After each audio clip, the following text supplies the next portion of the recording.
Welcome back to Bloodborne PVP. And in this episode, as my brother puppets for our next third-person encounter, we have... Isabella. the Chainsaw Lady. Yes. I fucking loved editing for this. She's got head bandages. She's got a dress. She's got on boots. And she has a motherfucking chainsaw.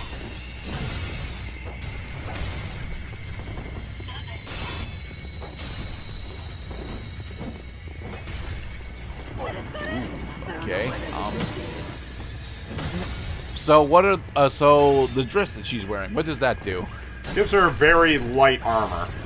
The advantage I have playing as Isabella is she does have a shitload of health.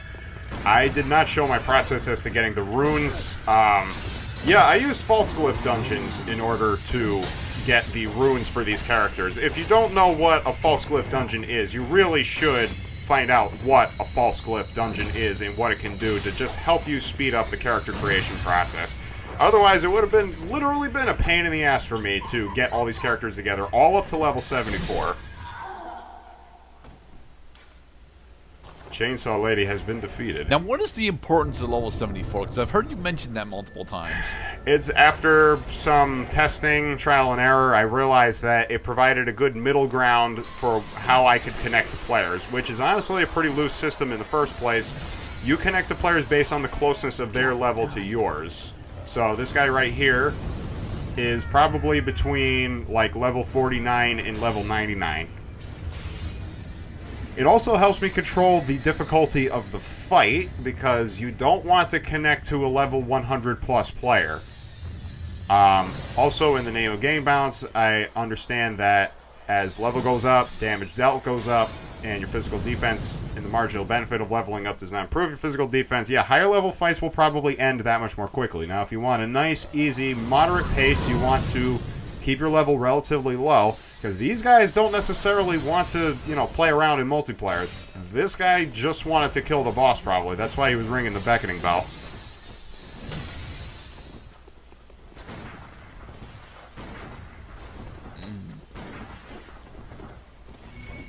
Lead Elixir time. Chainsaw you to pieces. So we don't see a lot of the light attack string for the Whirligig Saw. How effective is the light attack string for it? Light attack is pretty effective. It's just a little on the slow side. It's got a nice jab when you do the dodge R1.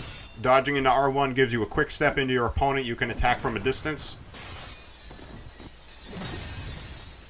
But of course, in the interest of playing as Isabella, one of the Chainsaw Duo sisters from Resident Evil 4, who is characterized mostly by being completely batshit crazy and by wearing head bandages, probably because she's been slashed by her own chainsaw repeatedly. She's going to be using the Whirligig variant, which is the two-handed style on the Whirligig Saw that much more often in order to stay in character.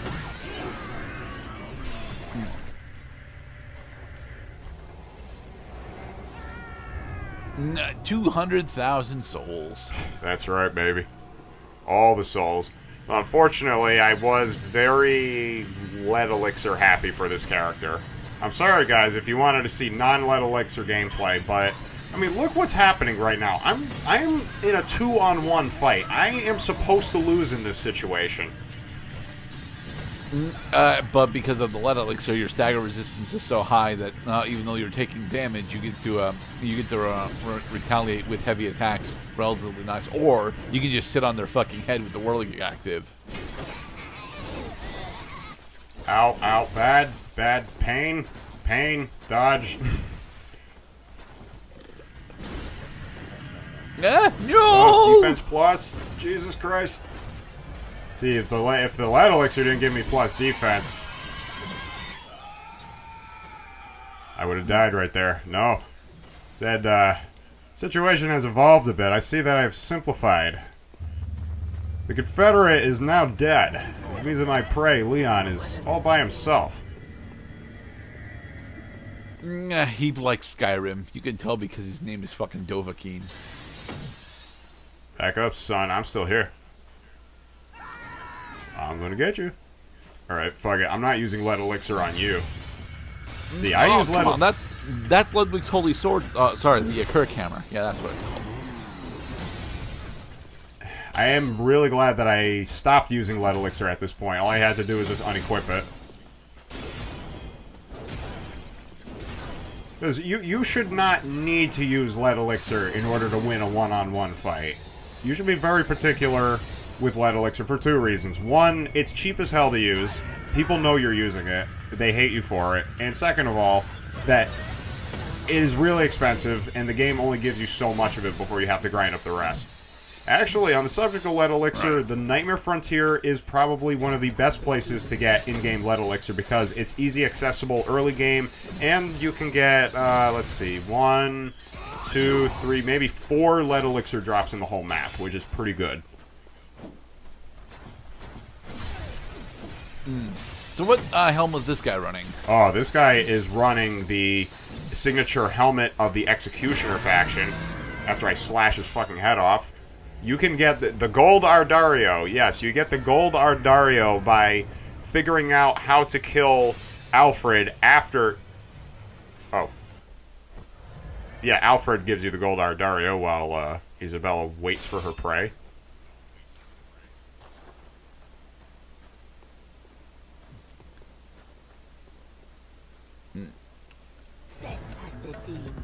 Oh, he just jumped down in order to kill the dude. Okay.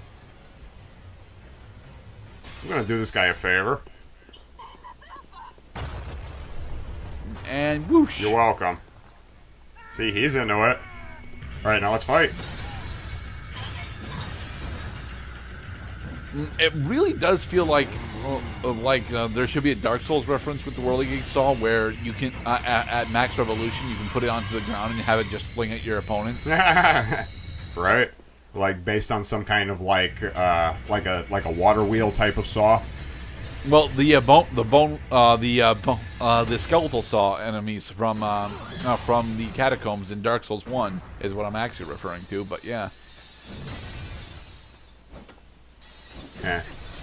Don't know if you took notice of the new headgear that I'm wearing during this part. That my use of Isabella had evolved as time went on, and then one day I saw one fella using the head bandages, which you can get from the DLC at the very end in the fishing ham. I said, that is literally the most perfect headgear that Isabella could possibly have, because it looks like bandages.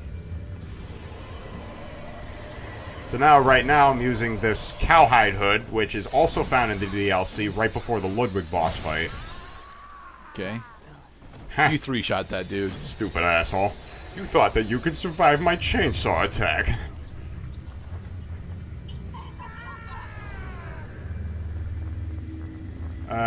Fucking Lead Elixir.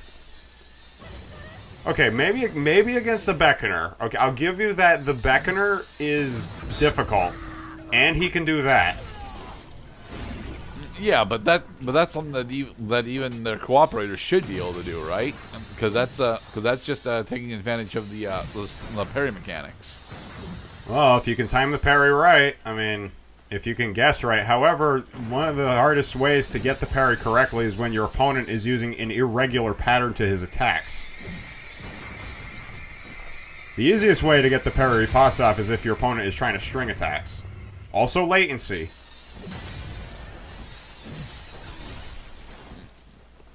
Definitely glad that this is one of the lower level opponents I end up taking on.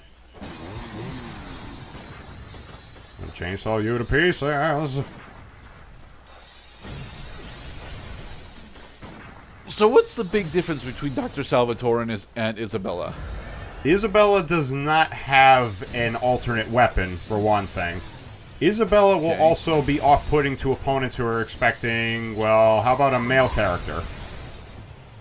The thing is that that your opponents being less prepared and experienced than they should be, because your gender doesn't actually change anything in Bloodborne. So. No, it does not. Some people, I tell you, I don't fight a lot of old lady characters in Bloodborne. Most people are just basic as fuck. They're using young males who got the ponytail. Young male ponytail. That's the default character in Bloodborne. If you do not change your class, your gender, or anything, you're playing as young male black-haired ponytail. That's because that's the that is a fairly well stereotyped action hero trope. So, and this is still an action game. Oh, it is very much an action game. That PvP is the ultimate showcase of how much action you can get from the game's 32 selectable weapons. Now, were there any weapons for this project that you just outright refused to use? I noticed that we're not using the ThatOneShortLad that much. Well, the limitations, remember, this is a character creation project, so the weapon has to be consistent with the premise of the character. That's where I ran into a lot of limitations, if any one of the pieces was missing, then I couldn't really do it. If he didn't have a weapon, didn't have a costume, couldn't figure out how to get the skin or the face right, or just plain was unplayable. Now, what came together with Isabella while I rocked this dude's world was the costume is amazing, the chainsaw is perfect, the raw gesture that you get also on the same pathway of getting the gold Ardario that we mentioned earlier in the part, makes this character menacing, and also takes advantage of the fact that Isabella is canonically an old woman possessed by a parasite wielding a chainsaw like a goddamn psychopath. Yeah, there you got it, Mr. Granite. Let's squish these fucking guys. He fucking left himself open. Slam. You got a blood dredge. Yeah, that's another thing that made Isabella characteristic is I am using the corrupted rune, which makes it so my blood is consistent with the Vile Blood Queen. You carry the same blood as us, it seems. Nevertheless, you're an outsider. Owie. Okay, so what's this weapon? Oh no, this is the Kirk hammer. Yeah, Kirk hammer's back. It's weird though because he's using the Ludwig's Holy Blade as a one-handed sword, which I thought the Ludwig's Holy Blade was very explicitly a two-handed sword. What makes Ludwig's Holy Blade is the scabbard into which you insert the silver sword and then create the extended blade. Okay, so it actually has 3 different weapons then. Well, I mean, you could if all you have to do is hotkey. Ooh, nice repel attack. Except, yeah, I hung on by a fucking thread right there. Okay, so if you mapped Ludwig's Holy Blade and the Kirk Hammer to your Weapon 1 and Weapon 2 respectively, yeah, you would effectively have 3 weapons because they both have a Silver Sword root and a transform weapon that is bigger and more menacing and ferocious than the unextended variant. Owie. Nice. He's trying to play you like it's Donkey Kong. Try using the same attack multiple times in a row. Most opponents assume that you're going to do a different attack in a string unless you're spamming R1. Like he was doing. Uh-oh. It's a cooperator. My level is high. Alright, and do I actually... Yep, I'm accessing Lead Elixir from Personal Effects.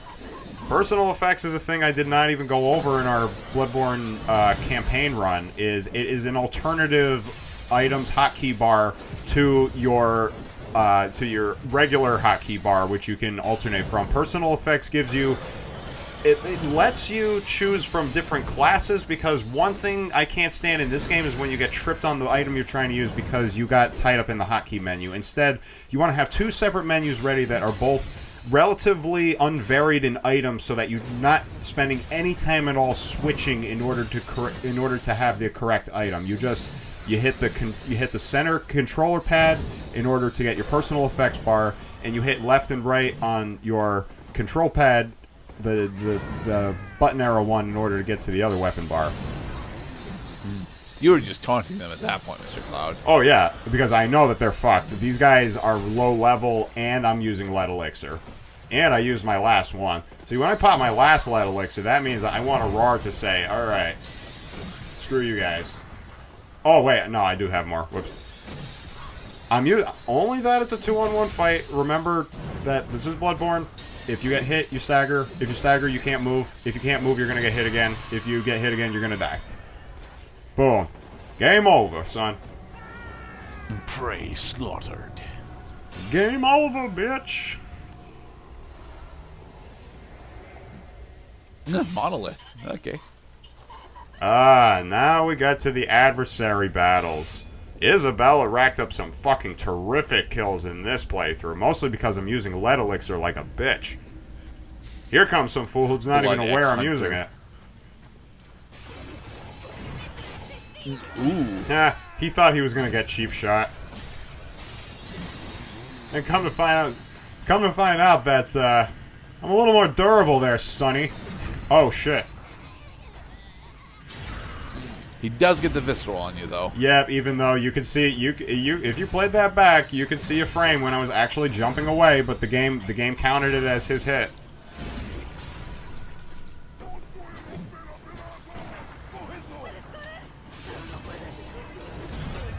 I like to think that Isabella brings the whole Ganado family with her.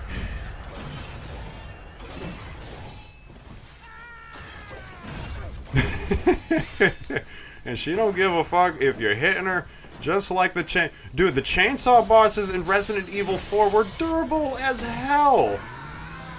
Yes, they were.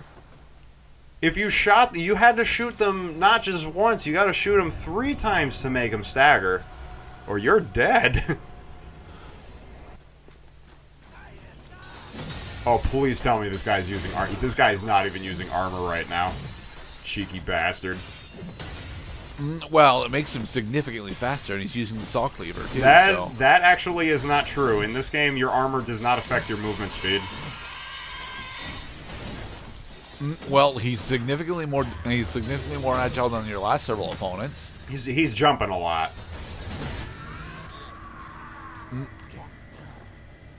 Yeah, open flesh versus chainsaw is not a good matchup there. Good day, sir. BattleMooseHat. BattleMooseHat. Oh, here's a fellow who knows how to party.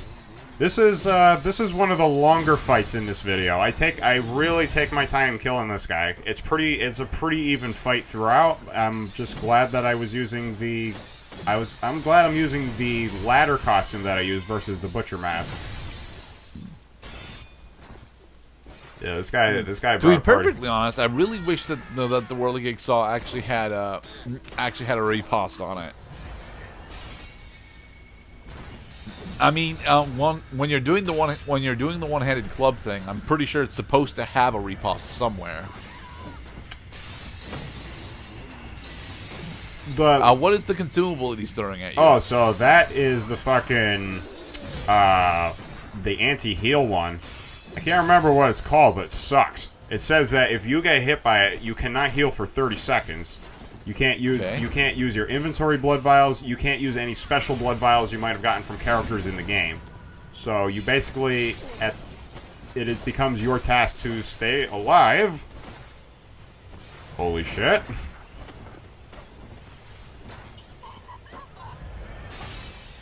Oh yeah, he's throwing mist. That's what it's called. Yeah, throwing mist is bad. Definitely don't want to get hit by throwing mist. You see, you intended to slam him there, but the latency said no. I have a feeling this fella has a stronger internet connection than me, which is good because I'm demoralizing him and making him waste his resources by using. What did his sword bounce off of there? Ah, so that's the Lead Elixir doing that. That's the reason why Lead Elixir is fucking cheap and stupid and should be banned in PvP, is because not only do you take less damage and less stagger from attacks. Your stagger resistance effectively gives you Stonewall? Yes, exactly. It gives you Stonewall. Your opponent is unable to string attacks on you when you're using Lead Elixir, because most of the time your attacks will become deflected by the sheer weight and viscosity of the syrup he took. And that's why pancakes should normally be taken no more than once or twice a week, especially with maple syrup. I don't know about that, honestly. I think pancakes are actually fine 3 times a week myself, but... So, the lead elixir, again, is a force to be reckoned with, but it should be taken sparingly, and you should not be wasteful with it, because you will spend a hell of a lot of time getting this shit together. And finally, the only reason why I elected the lead elixir route was, 1, I got tired of getting killed, and 2nd was I understand that the whirligig saw is slow in a game where speed is king. You will die a lot if you're using a slow weapon invariably. I wanted to hit people with the whirligig saw, though. Yeah, I recall that Guan Ping from the Dynasty Warrior series having a similar problem where he gets a small amount of armor on some of his attacks, but not all of them. So on the harder modes, on the harder difficulty settings, he's literally unplayable. But the great sword is still a really fun weapon to use. So, oh, the pain. Yeah, healing also is one of the main reasons why the fight goes on forever. We're taking swings at each other. It's a pretty even fight, except for the part that he's using a gun and I am not. Actually, I could not figure out what would be an appropriate thing for Isabella to put in her left hand. If I hit L2 right now, while using the unextended whirligig saw, I would just punch with my left hand, which is entirely useless, and you probably should not do it. It doesn't even have any stagger on it? It does have stagger, but you have to connect the hit. Okay. Alright, so that guy was relatively powerful, and not quite as high level as me.